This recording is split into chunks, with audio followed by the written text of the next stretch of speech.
Welcome to the Business Education Centre, where we teach professional entrepreneurs, such as doctors, dentists, lawyers, accountants, consultants and retailers, how to achieve their mission for increased margin. In this video, I'm going to show you a quick 3-step formula that successful retailers use to increase their sales and profit. Okay, imagine this scenario. What if your retail store was jam-packed to capacity every single day of the week? Imagine this scenario. What if you could increase your store sales by 18.7% without spending a single red penny on marketing? Imagine this scenario. What if you could reduce your store shrinkage by 84% in less than 120 days? Imagine this scenario. What if you could have customers flock into your store because of your beautiful store design? Imagine this scenario. What if you could have a shoplifting and employee theft-free retail store? Sounds like a stretch? I used to think so too, until I saw it happen to many of my clients. You see, a few years ago I used to work as a store detective for Marks and Spencer's. For anyone watching this video who might not know this, Marks and Spencer's is one of the biggest department stores in the UK. As a store detective, I worked at different stores every few days to avoid being recognised by shoplifters.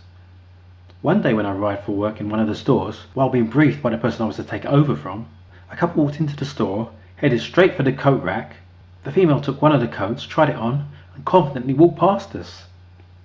By the time we realised what was going on and tried to react, it was too late. They jumped into a waiting getaway vehicle and sped off. I was shocked. I could not believe what I had just witnessed. I thought to myself, how can someone do such a thing in broad daylight? But the answer was simple.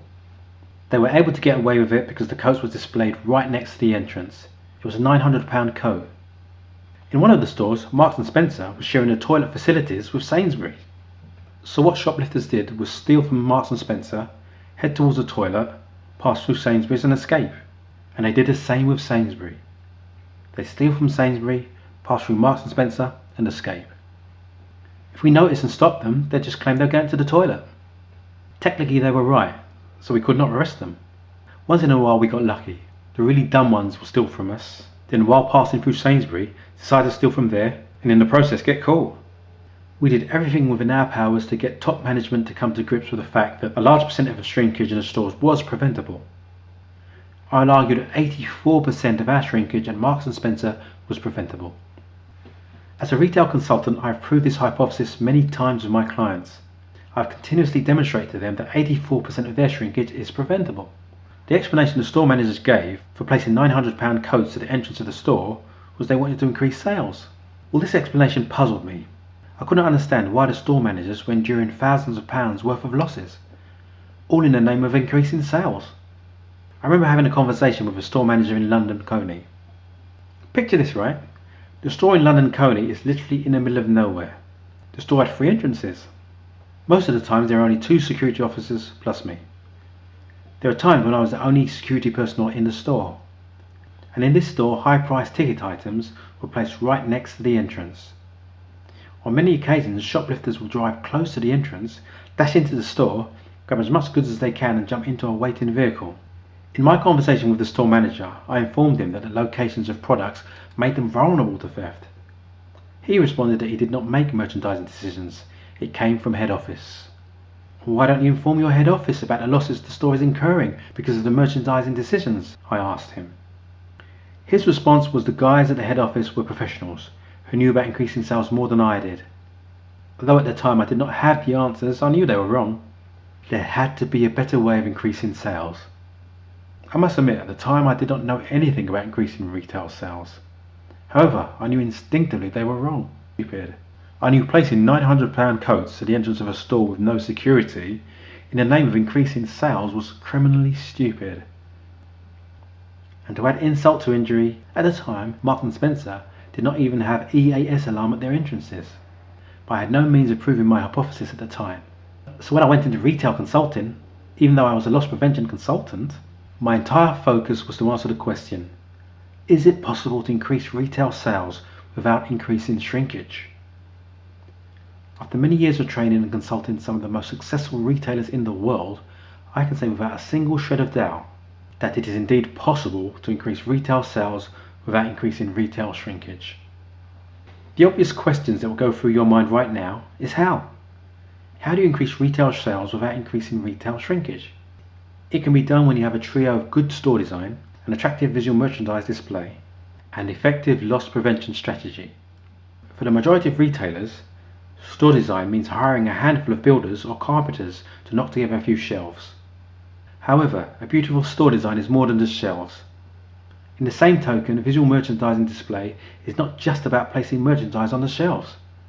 Good store design and attractive visual merchandising display are first and foremost about understanding your target market, understanding the people you hope to attract into your store. When you understand your target market, you are able to design your store and display your merchandise to appeal to them. Good store design and attractive visual merchandise display are about three things: attracting shoppers to your retail store, retaining them for long in the store, and persuading them to buy. You might be wondering to yourself as you watch this video, how can I attract customers to my store? How can I retain them for longer in the store? And above all, how can I persuade them to buy once they're in the store? Well, there's a proven formula for achieving all of the above. In fact, if you're watching this video now and you're not attracting customers to your store, or you're not increasing your store sales, it probably has nothing to do with what you believe the problem is. The reason shoppers are not coming to your store has nothing to do with online shopping, your location, or bad luck. It most likely has to do with your store design, visual merchandise display, and loss prevention strategy. I've written a series of books entitled How to Make Profit in Retail, How to Increase Retail Sales with Store Design and Visual Merchandise Display, Store Design Blueprint, and Visual Merchandise Display. These books contain the cutting-edge information for increasing retail sales and profit with the effective use of store design, visual merchandise display, and loss prevention. Let me ask you these questions. Have you ever wondered why some retail stores are constantly jam-packed, whilst others are empty in a jam-packed shopping mall, even on very busy shopping days? Have you ever wondered why shoppers pass by your store and go to your competitors? Why are some retailers able to sell the same made-in-China products 10 times the price it is sold for in your store? You were taught in retail training that the price of a product is determined by the cost of bringing that product to the market. It's a lie. The price of a product is not determined by the cost of bringing that product to the marketplace. The price of a product is determined by who is buying and how it is sold to them. Rolex watches do not tell time better than other watches. Neither is it costlier to bring a Rolex watch into the market than other watches. Yet the cheapest Rolex costs more than 100 times the price of its nearest competitor. Why? Because of who it is sold to and how it is sold. Would you like to learn how to design your store to attract truckloads of shoppers? Would you like to learn how to create an attractive visual merchandise display? Would you like to learn how to reduce your shrinkage by 84% in less than 120 days?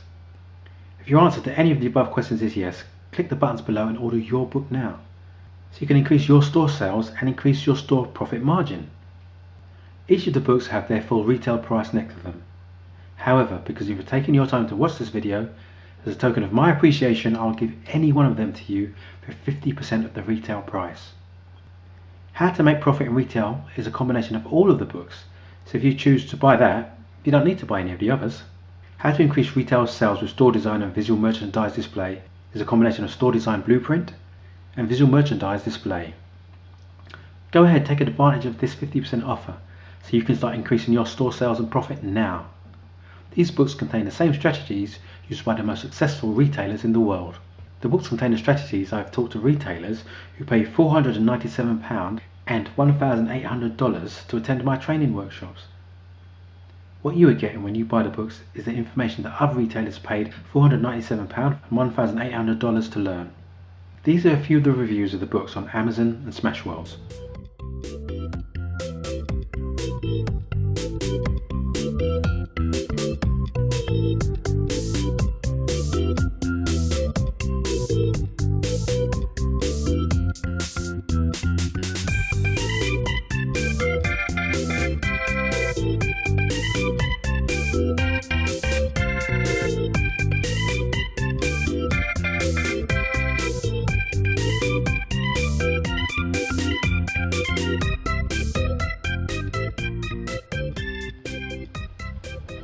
The above reviews and the dozens of other reviews about the books cannot be wrong.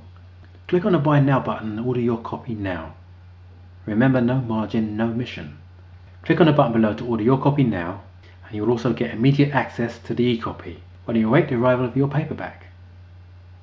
Listen to what my clients have to say about me.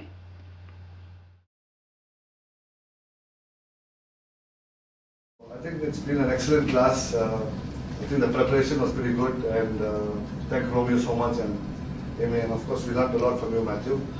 I think in terms of learning on day one, the major learning was the whole package in terms of knowing what's happening in the world, what's happening in Tesco, and where I fall short of what I've been doing is to build awareness, as I've already said before. So this is where I take back.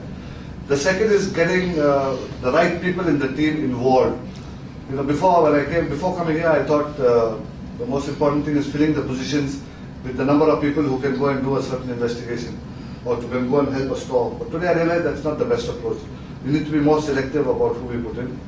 A lot of the numbers that I've got are good benchmarks, even though they are, we seem to be doing better. But it still shows that there are areas to improve. But at least it lets us know where we are and that, where we can go from here. The most important thing is that if we want to be anywhere close to the world, even halfway where we are right now, I mean, there's a certain amount of money that needs to be invested. But I think besides this, there are things that we can implement back home that we can reach where we need to be. It's a question of maybe working as a team together, and this is where we need probably Afendi and Nancy Simon, we work together, but maybe we need more management buy-in commitment. Yeah. Maybe we need to have more some kind of forums where you get not too many people, maybe 10 store managers from one region. Get them together and start debriefing. Pilot in one region first, I think. Do it in a region, get everyone's buy-in, and because we can't achieve it. If you expect Sammy and me to do it, no way. I mean, so I think this is the learning out of Matthews. A lot of the numbers and the ways in which they carry on. I mean, they have meetings every day. Yeah. They have a stock take almost, because of the system they can do it daily. But for example, for produce you can do it on a weekly basis, HBA you can do it on a weekly basis, meat you can do it on a weekly basis. So it's something we can implement, it's not out of control. Yeah. So I think these are the major learnings, and I think I go back much more knowledgeable than when I came here. So thank you very much. Thank you very much. What we have, new things that it is a new learning to us, and training was excellent. Thanks for the big efforts from both you and Amy, and we do apologize for her that you kept her standing the whole. He's doing the standing.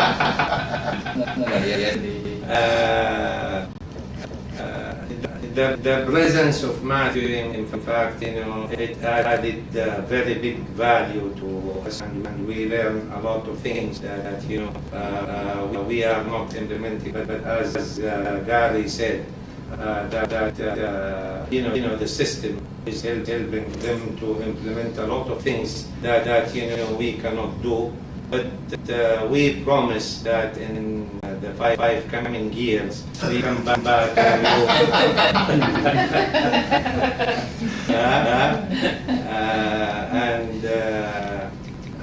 hopefully we transfer what we learn here to Jeddah and also Saudi Arabia, and we get the improvement we look. Really, I can see that talking to you a couple of times, the seriousness you have in you, to really help us to understand loss and prevention. We really appreciate that, and the emails that you receive, that you need to read a lot of, of your write-up, about loss prevention. I think what you are trying to do is to make us understand what is loss and prevention all about.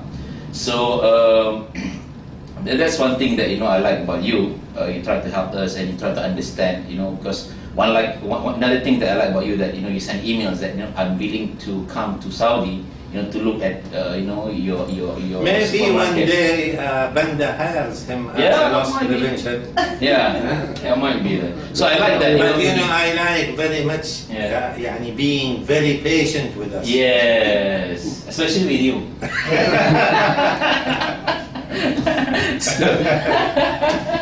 So the things that that's what I like about you, that you follow up, and you offer your services, so that on your own expenses, so that you can see that how serious you are, to go and help companies to understand loss prevention, right? So and then the things that even though on Saturday and Sunday it's not quality, odd hours, you still reply to us. So that is something that you have done great. I think you need to carry on with that. Yeah. And in terms of the training yesterday, so we learned a few things. Like what I like that when we ask you questions about the receiving, high value items. So you give us good suggestions saying that the supervisor or the managers need to be accounted for that. They are the one who are holding the keys, of the storage, not the receiving or the associate. So that's something that we can go back and apply that, right? So there is a quick win. Say that we want to go back and we can do this. Yeah. So and then I think. What is it? And your, when we ask you to bring subject matter expert, like someone from Tesco, you really, brought up Matthew over here. Really, to me that this is what we say that this is what we want to hear. Yeah, rather than hear from a theoretical side, how, because you can see it's more what Gary and the three of us asking you how do you do this? So then we understand that okay. The roots of it is the technologies that you have. You can have all the data when you have the system, where we don't have it. Yeah. So, but we cannot say that we cannot go back that you need to purchase this. But what can we do now? To minimize it. So that's something that is great. Overall, that we enjoy the sessions. Yeah. We enjoy being with you. That how serious you are. And he's trying to do something to show. I think one thing that you say, what can you bring back? What can we help you so that you can bring back and share it? Click on the button below to order your copy now, and you get immediate access to the e-copy while you wait the arrival of your paperback.